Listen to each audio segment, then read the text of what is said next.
Welcome to the Human Capital Innovations Podcast. We're your source for personal, professional, and organizational growth and development, where we share original research, explore industry trends, and interview executives and thought leaders from across the globe. We hope you join us often for practitioner-oriented content around all things related to leadership, HR, talent management, organizational development, and change management. Maximize your personal and organizational potential with Human Capital Innovations Podcast. Do you enjoy the Human Capital Innovations Podcast? Please subscribe, leave a review, comment, share, and consider supporting the podcast on Patreon, even at the producer and sponsorship levels.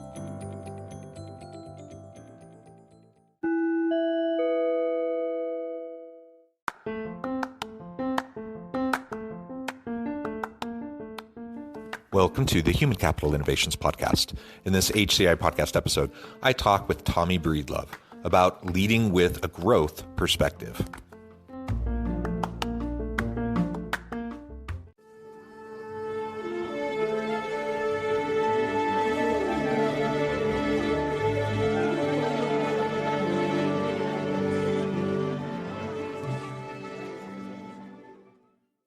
Tommy Breedlove, welcome back to the Human Capital Innovations Podcast.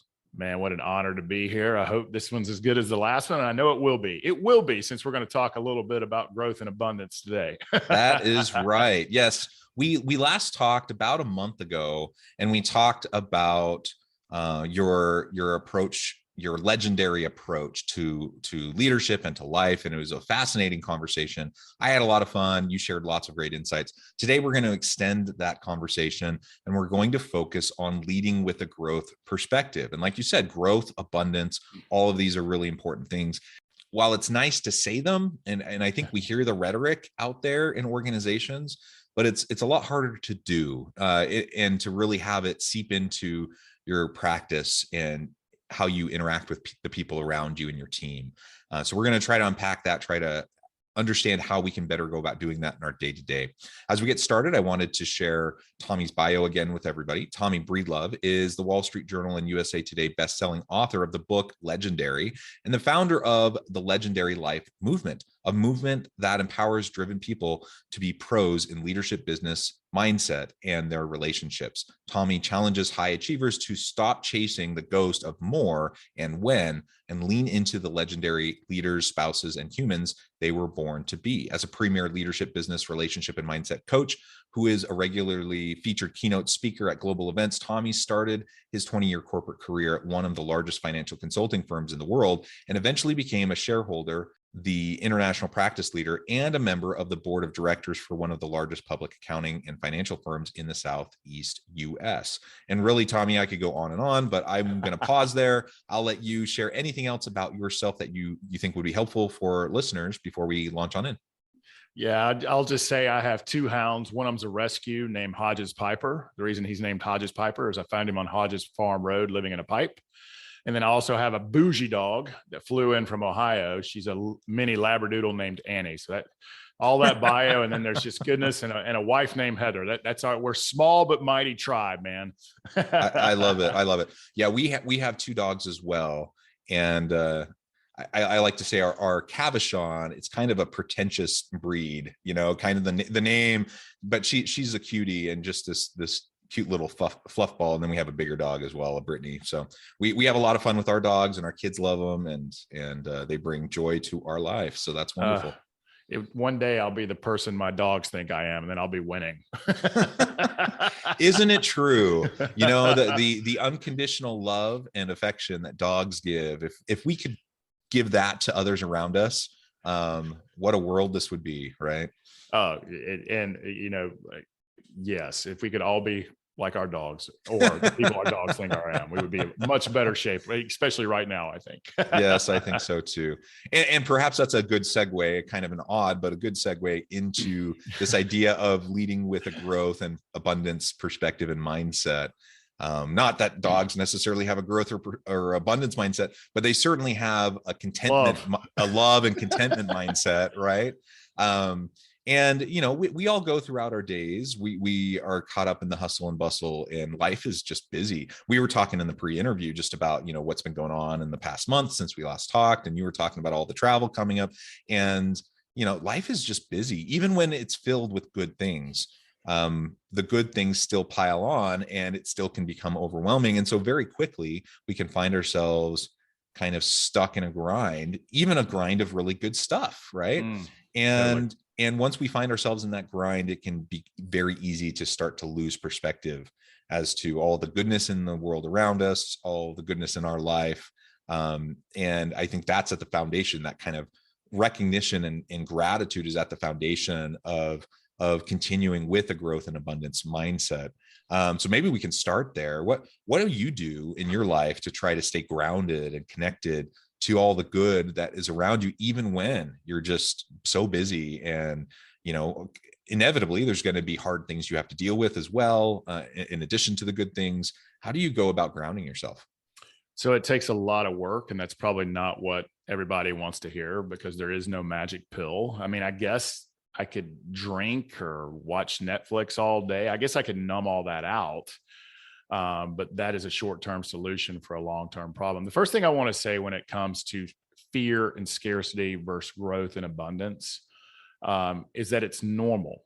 We all struggle with fears and worries and not good enoughs and insecurities. And, if we get a 99 compliments and one person calls us not a nice person, we're only going to remember the one comment, not the 99. So, and I will tell you the reason I think why is because we're constantly inundated in our eyes or ears with division, or what I call poisonous messages. And so in our world, you're either Instagram fabulous or LinkedIn successful, and none of that stuff is real. Left and right 24-hour news networks are telling you that the world is ending, that if Bill across the street voted for somebody different than you do, now you got to hate Bill. And that doesn't reconcile with our soul. And then we turn on Netflix, Hulu, Apple, and then we watch a war movie or a movie on debauchery, and sex and division and war and violence sells. And so if we've got that going in our eyes and ears, and then you talk about the shame throughout our childhoods that's unconscious, you're talking about parents who are doing the best they can, teachers that are doing the best we can, religious leaders who are doing the best they can. And I will not say politicians do the best they can, because they just want to get reelected. So think about all that that's entering your eyes and ears. And so how are we not scared or worried or constantly comparing ourselves to somewhere else or living in the future and not in the past? So to me, it takes a lot of work to unwire that and to rewire and do the work every day to be in a loving abundance. I have enough, but I'm going to work for it harder for even more so that I can make more impact. And it really does, this is an overused term, but it starts with your why. Why do you get up every day? Why? And if you don't know that, you lack purpose. And we need to go find purpose in your life where you serve. And your children are not your purpose. They are your responsibility. And so I will stop here in a second, but we have to negate the poison, the constant inundation of negative messages. We have to get as many of the negative Nellies out of our life. So if you're hanging out with people that are judgmental, you're going to be judgmental. You hang out with 5 people that gossip, you're going to gossip. You hang out with 5 people who worry and are angry all the time, you're going to be worried and angry. So we got to watch our inputs, garbage in, garbage out. And that's the easy fix, is removing those. The harder fix is the rewiring our belief systems, our self-esteem, our self-confidence, to know that we all struggle with these fears, insecurities, not good enoughs, and jealousies and envies. We all have it. Doesn't matter if you have $1 or $1 billion, someone's always got more. And so I think you said it best. If we look down on people who have less, that's pride. And we got to remember, we were once where they were. And if we look up to people, that's envy, which is even worse, which means we're not here right now. We're not grateful for what we have. And so for me, the rewiring has who I hang out with, what I input into my eyes and ears. Now, don't get me wrong. I enjoy me some good Netflix. I enjoy me some good Hulu. Hey, I'm just like everybody else. I look at social, but most of my social feeds is business or life or leadership or love or relationship or mindset or moving the ball forward in some way to be better. And so it's who I input in my life. It's the people I associate with, the team that I have on my team, the content that I constantly consume, the gratitude. I do formal and informal gratitudes every day. I meditate, so I'm proactive and not reactive. For me, prayer is a big part of my day. It's not for everybody, but for me it is. So I think meditation is about going inside, prayer is about talking outside to whatever you believe is bigger than you. And so to me, it's the inputs, the wisdom, the humans, and the work every day to build emotional strength, mental strength, if it's important to you. I didn't say religious, spiritual strength, but also our bodies, our physical strength. And so me, it's the daily nutrition, for lack of better words, and working out in the emotional, mental, spiritual gym. And it's also limiting all the negative messages so that over time you live in a space of gratitude, what you do have, what you don't have. You live in a space of power, self-confidence, self-esteem, and you live your truth and not worry so much about what everybody else thinks or says. And that was a lot. So I'll leave it at that, Jonathan. No, that was a lot, but that was excellent. And I think that really does create the foundation for the life well lived. And it is work. It's a lot of effort to get there, especially if we're stuck in the grind, if we're stuck in just kind of the perpetual motion of life. And as you were saying right there at the end, so many of us get caught up in the expectations of the world. And so we're not even living for ourselves. We're living for, whatever other external entity to us, the expectations they're imposing on us, or that we feel like they're imposing on us. And so we're not even living for ourselves, and we're caught up in the grind. And when that happens, we got to get unstuck, or kind of get out of that inertia, out of that momentum. And we do that through mindfulness practices, through being present in the moment. And there's a variety of ways to go about doing that. You listed a bunch that we can start to do to really get ourselves unstuck. And then we just need to practice it. We just need to get into the mode every day of trying to do those things so that we can be present, we can be mindful, we can be grounded in the goodness that is all around us. Now, that doesn't mean that we stick our heads in the sand and we ignore all the bad and we just pretend like life is, roses and rainbows and unicorns. Of course, there are bad things and bad people and horrible things happen, and we need to step in and step up and challenge negative systems of oppression and inequality. All those things still have to happen. All the more reason why we have to fill our reservoir with the goodness so that we have the capacity to deal with the challenges that are around us in a sustainable way. Because if we're just sucked in to the constant negative information flow, or like you said, constantly around negative people, we're not going to have the emotional and mental resilience to be able to continue to push and fight the fight that needs to be fought, right? And right now, of course, we're not going to get political, but with the current situation in the Ukraine, for example, this can't be ignored. Like, this is a hard thing. I was just talking to someone. And we have seen this movie. Yes. I was just talking to someone yesterday. A third of they have a distributed workforce, and a third of their team is in the Ukraine. And so when you're a CEO of a company and you have a third of your employees that are in a situation like that, you can't just ignore it and say, everything, I love you, you're great, I appreciate you, everything's wonderful. Of course not. Of course we have to step in, step up, figure out how are we going to get them safe. How are we going to make sure that we support them in any way they need? And that's what he was doing. And it was a really fun conversation to hear about, how he's stepping up. So I say that, again, we're not saying stick your head in the sand. We're not saying ignore the challenges or the problems. We're not talking about being Pollyanna-ish and just acting like everything's good all the time. But if we don't fill our well with the goodness around us, we're going to sink into cynicism, desperation, and despair, and then nothing good can come of that. And as we transition now into the second half of the conversation, leading with a growth perspective and an abundance perspective, again, it's not suggesting that everything is roses.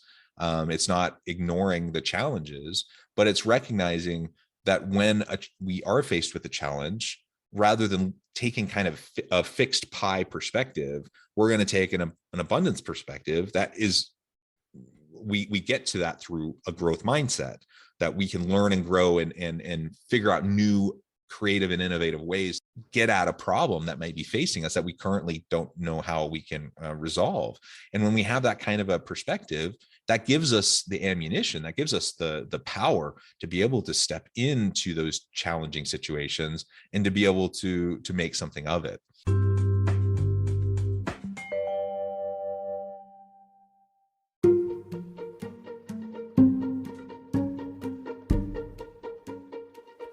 Welcome to the Human Capital Innovations Academy. Courses, micro-credentials, and certificates to upskill and reskill for the future of work. All HCI Academy courses, micro-credentials, and certificates are designed, developed, and delivered by award-winning and internationally renowned scholars, educators, thought leaders, executives, and practitioners. Our courses, micro-credentials, and certificates will help you make your mark on the future of work and make an immediate impact in your organizations. Check out the HCI Academy and our many course offerings and certificates to upskill and reskill for the future of work.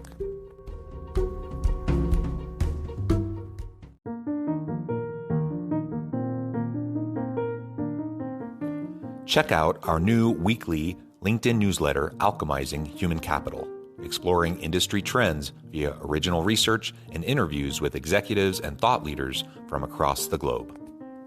We look forward to having you join us.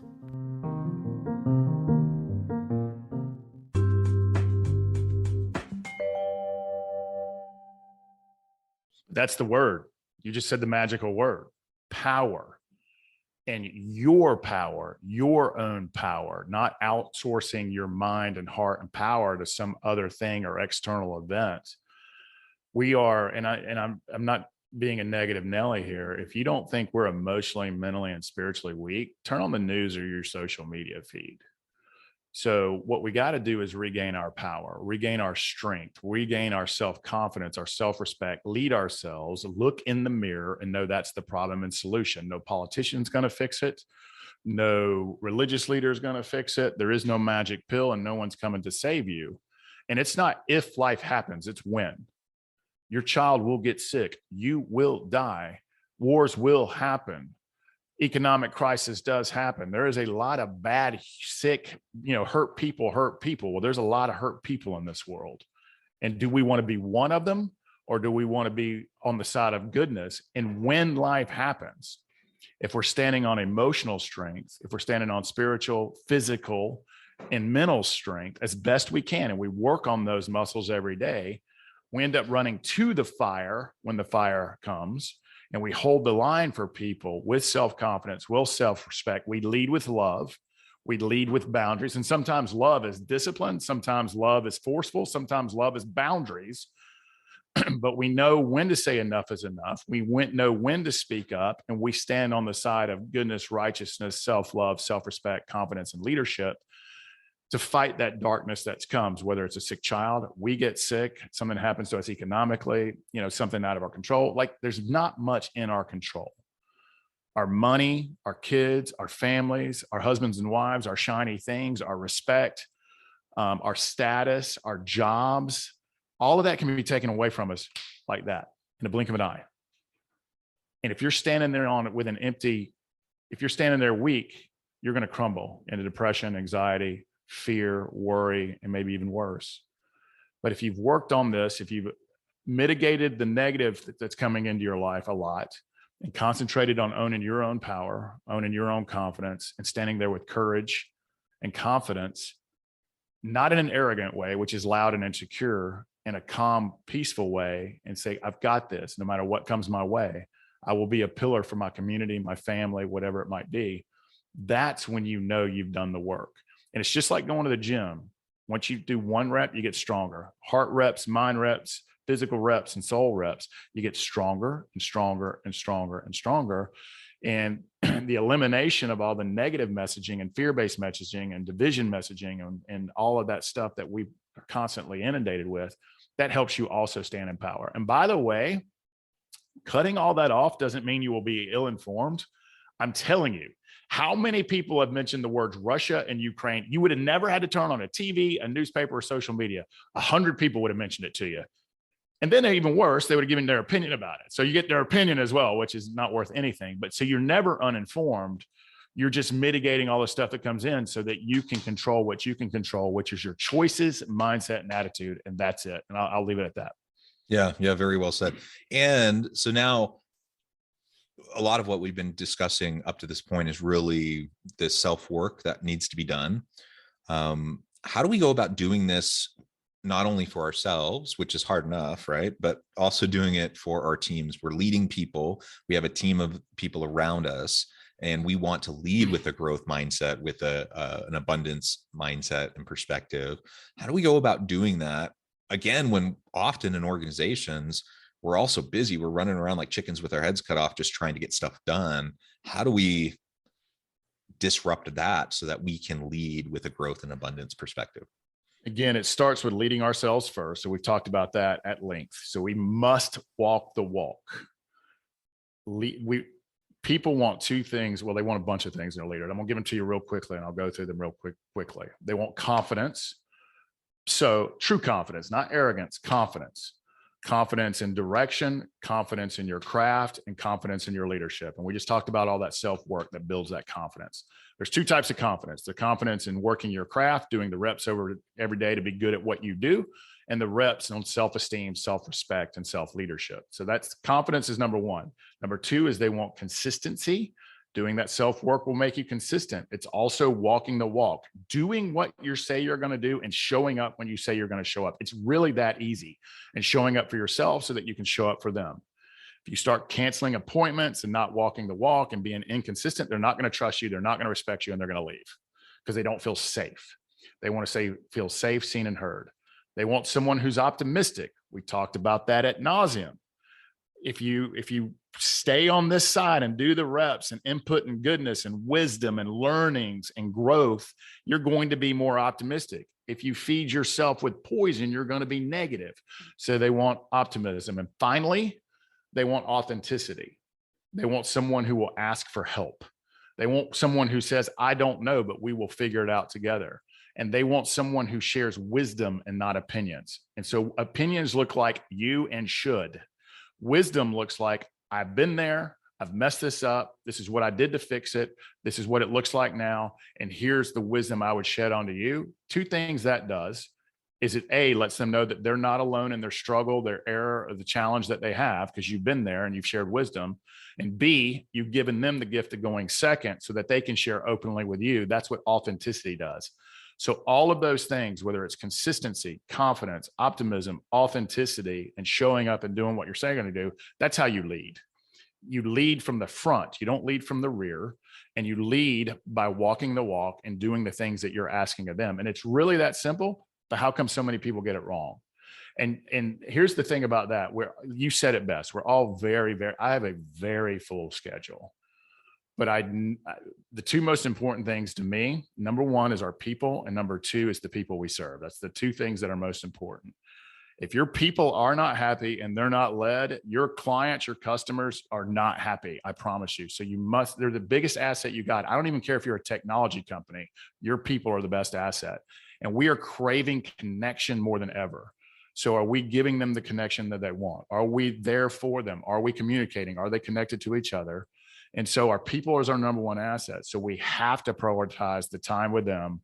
And here's the last thing I'll say, and then I'll get off my soapbox, is, man, in business, and we're all guilty of it, guilty as charged on this. I have to remind what I love about this, brother Jonathan, is I get to talk in the mirror all day. Like, Tommy, remember this, because you got to apply. This is one thing I need to apply. I am really, really, really honed in on my craft and care about what I'm doing. So I'm always sharpening the pencil and looking for improvements in myself and everyone around me. We have super high expectations for this team, but it can come across as seeing the negative, right? It's because we're constantly making tweaks or updating or fixing. I have to remind them that 99 out of 100 things they do are world-class and badass, and they're on the side of good. Same thing with us. We're so hard on ourselves. We've got to look at the novel in totality. We got to look at the novel, because most of the novel is really good. There might be two sentences that aren't so good, but see the good and not the bad. Recognize the good, think the good, and be grateful for the good, but constantly sharpen that pencil as well. So see the good in yourself and see the good in your people is great leadership as well. I'm reminding myself, by the way. Yeah. And it's a good reminder for me too. And so you talk about modeling, right? So if we're going to lead with a growth perspective and abundance perspective and mindset, we need to start by living it ourselves, modeling it consistently, authentically for our people. And then we need to, at times, step in and interrupt the negative thought patterns that we might see among our team, right? So if we're in a meeting and there's a comment that isn't consistent with this growth or abundance kind of perspective, then we can push back or provide an alternative perspective. We can try to reinforce the positive while acknowledging the challenges. So as we start to do that consistently, we create a dynamic culture with our people where they can see this in action. So it's not just rhetoric, it's not just empty words. They actually know that we mean it. Like, this is something we are going to prioritize. We're going to try to live it the best we can, and we expect them to live it the best they can as well. And we're going to support them in doing it. The other thing that as you were sharing that, I'm thinking just this morning of a frustrating set of encounters that I had. I was just trying to take care of some kind of bureaucratic paperwork stuff. And that can be frustrating, right? And I'm waiting and I'm getting sent from place to place to place, and everyone's telling me different things. And, it's aggravating, it's frustrating. And I have to admit, I was doing a fair amount of grumbling under my breath about the frustration of it all, but as I pause and stop, I'm thinking, okay, I had a negative customer experience. Yes, I did. What's the reason for that? It could be the people that I was interacting with. It could be all on them. Chances are, though, it's kind of shared responsibility. It's, maybe they didn't do exactly what they should have, or weren't as effective as they could have been. But how about the people that they're working for? How have their leaders been supporting them? What systems are in place to help them to be successful? Are they being paid fairly, equitably? And in this particular organization that I was at this morning, I know for a fact they aren't. And so on the one hand, I have to have some compassion and patience for that. I'm like, what do you expect when someone is not paid fairly? They're not treated well. They don't have good leadership. Of course, you're going to not always have the greatest experience with them. So trying to have patience and compassion, and just a recognition of like the whole system of the problem that existed, and was why I was frustrated this morning. And then sometimes you just got to it's not about me, okay, I had to spend an hour of my life, doing something that was frustrating, cry me a river, get past yourself and move on. Right. So part of that is just, a me issue. But ultimately, as we recognize these things, then we can move past the negative, we can move into the positive, and that's going to lead to a much more fulfilling and satisfying life. It's going to lead to a much more fulfilling and satisfying place of work, better relationships, stronger teams. Ultimately, that's what we all want. Yeah, that's the birthplace of empathy and compassion for sure. And everything you just described there is empathy, compassion. There's a flip side of that, though, is we can be empathetic and compassionate without lowering our standards and minimizing, and we can set the standard that we want so that others can follow us. And I've got to be very careful of the line I walk here. So let's see if I can do this with some grace. All of our media, I don't care if you prescribe to the left, right, or try to be as center as you can, which is most of us, whether they tell us that or not, it's really, we're all pretty balanced humans who want a lot of great things socially, but also want us to be safe and financially free and all that good stuff. So we'll just leave it at that. But both sides are either telling you you're entitled or a victim. And those are dangerous, dangerous, dangerous things. Both sides. And so we'll start believing that. And so I don't think the world needs more compassion and empathy, because I think 99 out of 100 humans are very compassionate and empathetic. I think they're good people, and they want people to be safe, free, loved, seen, heard. And we want equal rights for everybody. Most of us, not all of us, but most. Definitely this guy talking right now. But what we need most right now is personal accountability. So if you're in one of those jobs that you hate and it has bad leadership, go find the nearest mirror and know that's the problem and the solution. And you are one simple choice away from either finding a new opportunity or learning a new skill or reading a book or listening to a podcast like this or watching a YouTube to make you better. Whatever that is, you're one choice away, but it's up to you. You got to go make that personal accountable choice to change something very small, and the compounding interest pays over time, because you're not a victim and you don't deserve, which is a juicy word. Go out and get it. Go out and make a choice. Go out and make a change. Do one small thing today, a little bit different than you did yesterday. And over time, it will pay compounding interest. So there's the flip side of that. We don't need to we do need to be empathetic, compassionate. I think we mostly are, until we get caught up in our heads. But I also think we got to keep the standards high. Yeah. And know that personal accountability is what this world needs right now, because people stay in power when they think when they make you believe that you're a victim. And so that's how they stay in power, by the way. Yeah. Mutual accountability and trust is what it's all about.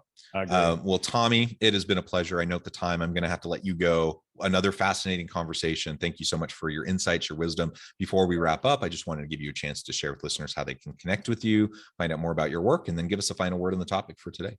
Yeah, Jonathan, thank you for that. Please reach out to us, legendarylifemovement.com. We've got retreats coming up, experiences coming up, masterminds and communities. So we're super excited about that coming up. If what we've talked about leadership and mindset and relationships and being a pro and badass and world-class and all you, please reach out to us at legendarylifemovement.com, or you can find us all over social. We're constantly putting goodness and abundance and growth out there, none of the negative stuff.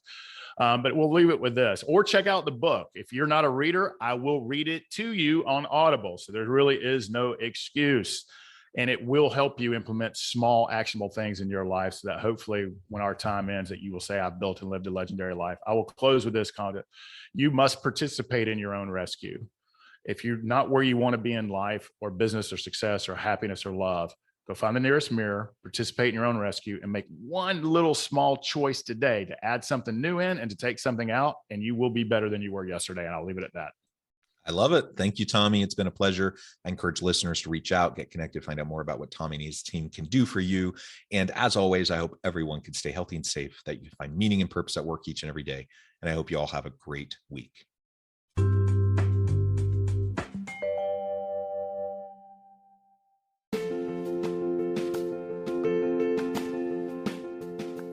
Bluer Than Indigo Leadership, the journey of becoming a truly remarkable leader. Early in my adult life, I learned about an Asian proverb that translates as bluer than indigo. If you think about the color indigo, it is a brilliant, deep, and vibrant blue, what some would call the bluest of blues. To have something that is bluer than indigo is rare and truly remarkable. Contrary to popular myth, there is no one-size-fits-all or cookie-cutter approach to effective leadership. There is no silver bullet, no secret sauce, no go-to model that will solve all of your problems. The truth is, great leaders have all had their unique strengths and flaws, and have all had to discover and then pave their own distinctive path in their life's journey to fulfill their leadership potential. Bluer Than Indigo Leadership will help you discover your own path and explore those ordinary, everyday actions that will help you respond to an uncertain future and produce extraordinary results for individuals, teams, and organizations.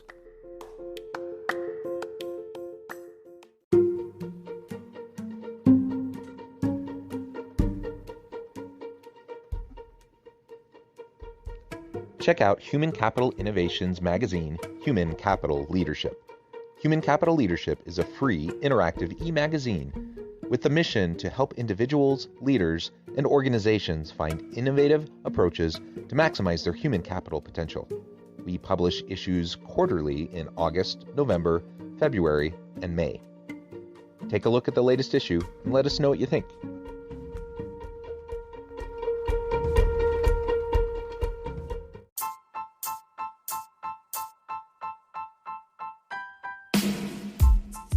The alchemy of truly remarkable leadership. Ordinary, everyday actions that produce extraordinary results. Consider how the nature of work has shifted over the past 50 years.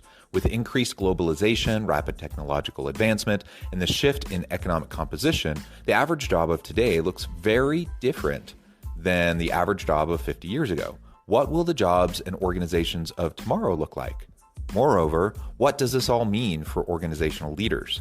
What are the core competencies and capabilities of organizations and their leadership that are prepared for continued disruption and geopolitical and socioeconomic shifts?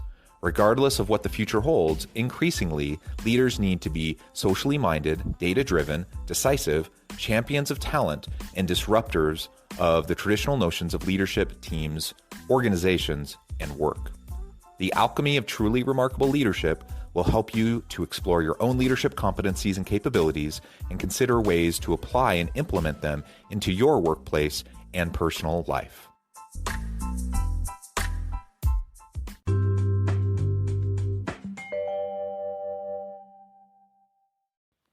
Do you enjoy the Human Capital Innovations podcast? Please subscribe, leave a review, comment, share, and consider supporting the podcast on Patreon, even at the producer and sponsorship levels. Thanks again for joining us for this episode of the Human Capital Innovations Podcast. I hope you stay healthy and safe and that you have a great week.